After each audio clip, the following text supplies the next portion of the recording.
Your honour, माझे नाव advocate Pradeep Ashok Kadam आहे. आत्ताच माझे सरकारी मित्र, सरकारी वकील यांनी माझ्या आशेलाला, माझ्या क्लायंटला डायरेक्ट आरोपीच्या पिंजऱ्यात उभा करून त्यांना फाशीची शिक्षा द्या अशी तुमच्यापुढे विनंती केली. पण कोर्टाला माझी नम्र विनंती आहे की सध्याचे पुरावे तुम्ही पोलिसामार्फत चेक करू शकता.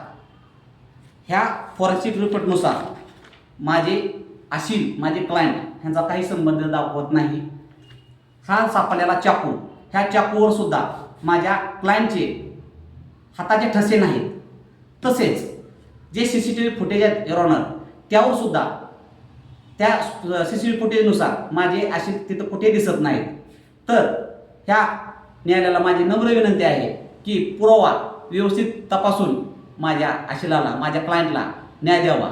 हीच युअर ऑनर तुमचा विनम्र विनंती.